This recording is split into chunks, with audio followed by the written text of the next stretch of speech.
대한 신문 피고인 신문 관련해서 말씀드리겠습니다. 지금 선생님께서 지금 2차 종합 특검에서 조사를 받고 있습니다.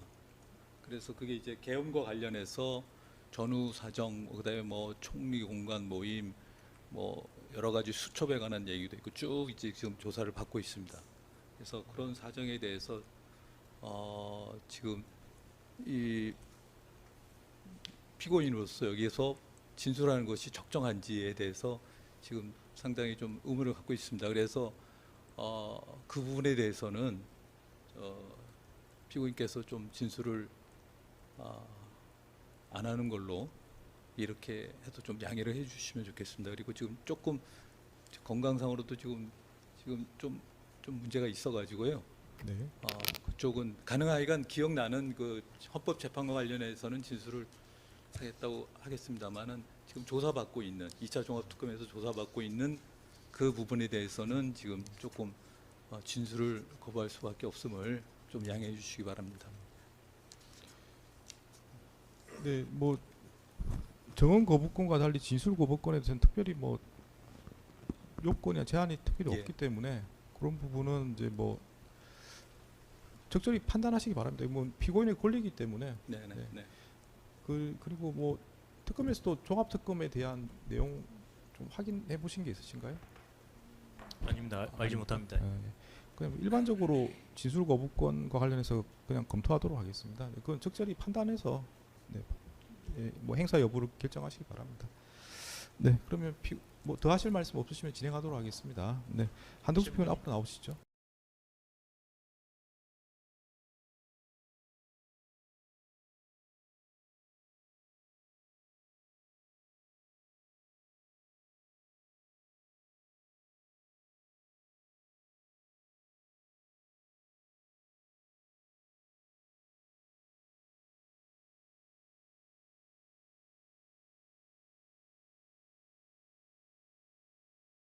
네, 피고인은 진술 거부권이 있습니다. 네, 그리고 진술 거부권은 피고인의 권리이기 때문에 뭐 그건 적절히 판단해서 행사하실 문제고요. 뭐 진술을 거부한다고 해서 거기에 따라서 바로 불이익을 뭐 가하고 그러지는 않습니다. 그건 피고인의 권리입니다. 그래서 진술 거부권 있음을 고지합니다. 네, 그러면 먼저 질문하시죠. 예. 네. 예, 피고인 안녕하십니까? 그 피고인이라고 호칭하고 그 나머지 사건 등장 인물들에 대해서는 직함과 존칭을 생략할 수 있어서 양해 부탁드립니다. 1항입니다. 피고인이 이 사건 헌법재판관 미임명 및 이완규 함상훈 헌법재판관 지명 관련 업무를 처리한 장소가 서울 종로구 광화문에 있는 정부 서울청사 맞습니까? 네. 대통령 비서실 사무실은 서울 용산구 이태원동 대통령실 청사에 있죠. 네. 피고인은 12.3 비상계엄 선포 다음 날인 2024년 12월 4일 오후 2시경에 개최된 당정대 회의를 주재한 사실 있죠. 네, 그 부분에 대해서는 진술 드리지 않겠습니다. 당시 회의를 소집하게 된 경위 말씀해 주세요. 진술 드리지 않겠습니다. 같은 날 오전 11시경 피고인이 국무위원들을 모아서 별도로 회의 진행하신 사실 있으시죠? 네. 당시 11시 회의에서는 주로 어떠한 내용 논의하셨습니까? 현재 그 계엄에 대한 충격이 있을 것이기 때문에 경제 문제나 대외 신인도 이런데 경제부총리를 중심으로 특별히 노력을 해야 된다 하는 문제가 있었습니다. 그리고 각 국무위원들이 얘기를 하고 싶은 얘기들, 예를 들면 책임을 통감한다든지 그를 위해서 일괄 사의를 표명해야 되는 거 아니냐 하는 얘기들, 그런 부분에 대해서 좀 제가 만류를 했고, 업무 공백이 있어서는 안 된다, 국민들의 불안을 해소해야 된다, 뭐 그런 얘기들이 좀 있었습니다. 예. 당시 14시에 있었던 당정대 회의에 최상목 기재부 장관도 참석했었습니까? 진술하지 않겠습니다만은 그동안에 증인들이 나와서 참석하지 않았다고 증언을 한 것을 들었습니다. 당시 당정대 회의에서 피고인이 하신 발언은 뭡니까? 뭐 진술하지는 않겠습니다만 국무회의에서 얘기된 거 비슷한 얘기를 했습니다. 구항입니다. 당시 회의에서 탄핵 등 윤석열의 중도 임기 중단 반대를 당정대 입장으로 정한 사실 있지요. 진술하지 않겠습니다. 방기선 증인 신문 조서 제시하겠습니다. 17쪽 위에서 5행부터 11행까지 제시하겠습니다.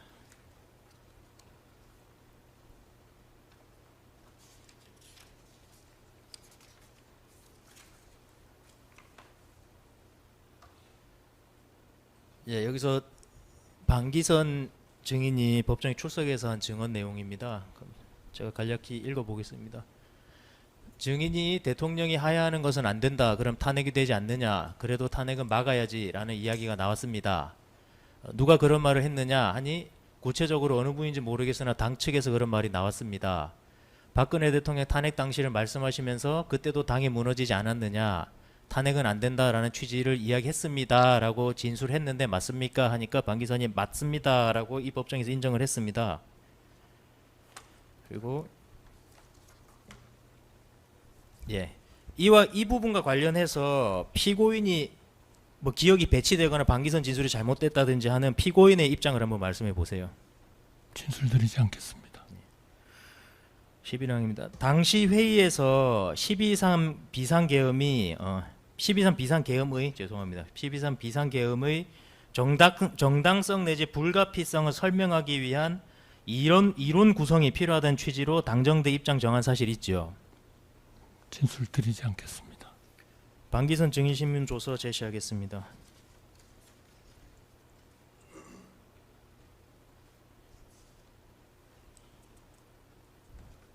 예, 죄송합니다. 이게 12쪽이 아니고 5기입니다. 11쪽입니다. 11쪽 아래에서 5행부터 12쪽입니다. 12쪽 위 2행까지 일단 제시하겠습니다.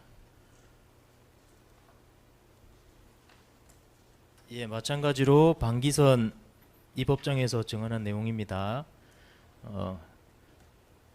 당시에 대통령이 직접 계엄의 이유에 대해서 설명해야 한다는 논의가 나왔었고 한동훈 대표가 대통령이 직접 설명을 할 때 왜 계엄을 할 수밖에 없었는지 논리 구성을 잘해서 말을 해야지 그냥 자기 주장만 막 하면 안 된다는 취지로 말씀하셨습니다.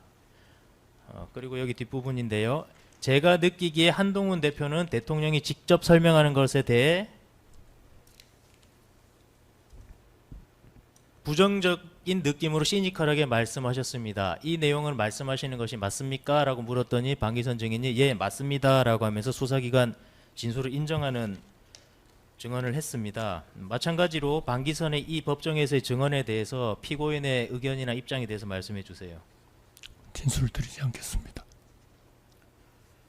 피고인은 당정대 회의 직후 같은 날 오후 4시 16시경 대통령실로 이동해서 한동훈, 추경호 등과 함께 대통령 면담한 사실이 있으시죠? 진술드리지 않겠습니다. 당시 면담에 정진석 비서실장도 배석하고 있었죠? 진술드리지 않겠습니다. 당시 대통령 면담에서 어떠한 논의했었습니까? 진술드리지 않겠습니다.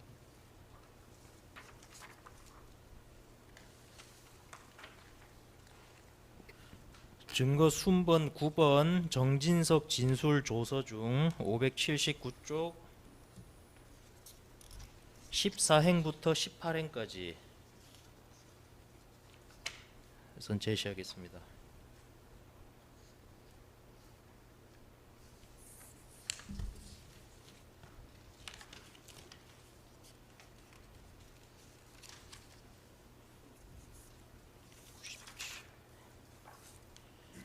우선 597쪽 부분입니다. 예, 정진석 비서실장의 수사 과정에서의 진술 조서 내용입니다. 말씀하신 것처럼 14시경 당정대 1차 회동을 하고 그 이후 대통령과 면담을 통해 2차 당정대 회동을 통해 당내 컨센서스가 정해진 것이라고 봅니다. 탄핵을 막아야 한다는 것이 대통령 면담에서 나왔던 논의 중 가장 핵심적인 결론이었거든요. 그 결론에 따라 추경호 원내대표도 의총을 통해 탄핵 반대 당론을 채택하였던 것입니다. 라고 기재되어 있고 599쪽 5행부터 19행까지 제시하겠습니다.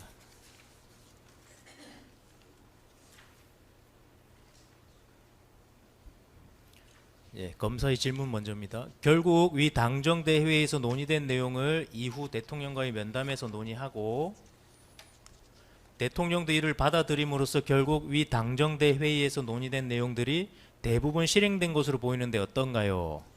정진석 비서실장이 대답합니다. 네, 당정대 회의에서 정해진 당의 제1의 컨센서스는 탄핵을 막아야 한다는 것이었다고 봅니다.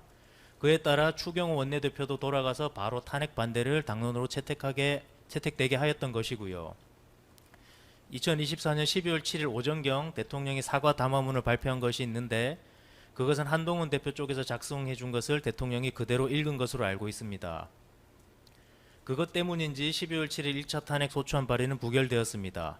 그러다가 대통령이 12월 12일 담화문 발표를 했는데 조금 더 유연하게 판단을 하셨으면 좋았겠지만 본인이 하고 싶은 말을 그대로 하셨고 그 내용에 대해 대다수 의원들은 받아들일 수 있었으나 한동훈 대표는 이를 받아들일 수가 없었던 것이지요.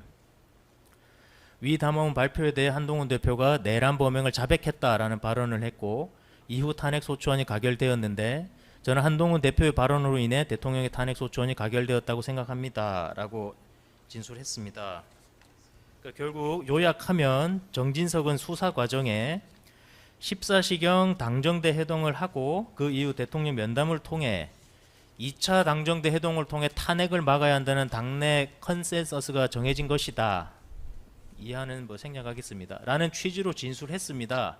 이에 대해서도 피고인의 입장을 말씀해 주세요. 진술 드리지 않겠습니다.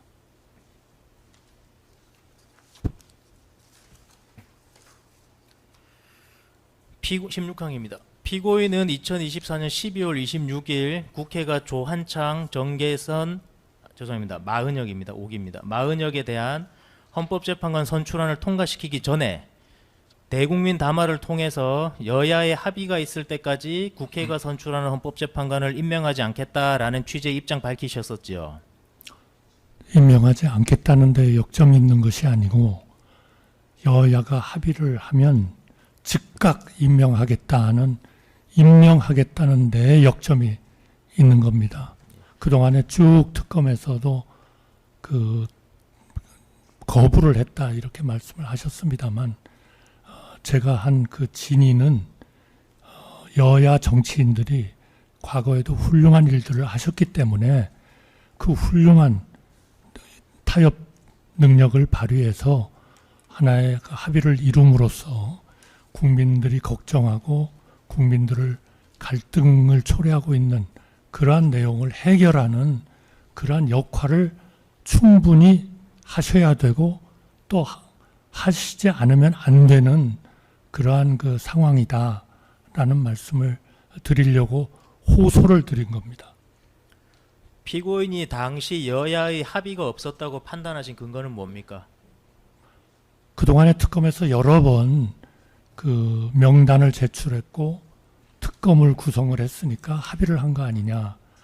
그러나 우리 과거에 예에서 보듯이 이 헌법재판관은 한 번도 여야 간에 투표를 통한 합의를 투표에 참여해서 투표를 통해서 결론을 내지 않은 적이 없었습니다. 최악의 경우에도요. 그리고 대개 사전에 합의를 해서 헌법재판관을 임명했기 때문에 헌법재판관은 정말 국민의 어떤 동의와 존경이 필요한 그러한 그 직책입니다. 그래서 독일 같은 경우에도 3분의 2 이상의 의결을 받아야만 헌법재판관을 임명하도록 되어 있습니다. 이런 감안을 해봤을 때 반드시 여야 간의 합의를 이루는 그러한 상황을 통해서 헌법재판관이 임명이 되어야 된다. 그것이 헌법재판소의 진정한 그러한 기능을 담보할 수 있다. 저는 그렇게 믿었습니다. 추가 질문입니다. 그럼 피고인께서 말씀하시는 여야 합의는 표결을 통해서 부결되더라도 표결을 통해서 결정되면 된다는 말씀입니까? 최악의 경우입니다. 뭐 사전에 합의를 하고 그 좋은 그러한 그 분들이 선출이 되도록 하는 것이 최우선이고요. 만약 그게 안 되더라도 합의에 여러 과정이 있기 때문에 추천도 하고 인사청문회에서 그 인사청문 보고서도 채택하고 그 청문 보고서를 투표를 하고 이러한 것을 통해서 우리 민주적 절차를 해야 된다. 너무 일방이 한 당이 거기에 그 다수를 차지하고 있다 그래서 일방적으로 하는 것은 저는 헌법재판관처럼 우리 국민들의 동의와 존경을 받아야 되는 그러한 그 직책하고는 저는 좀 안 맞다 그렇게 믿었습니다.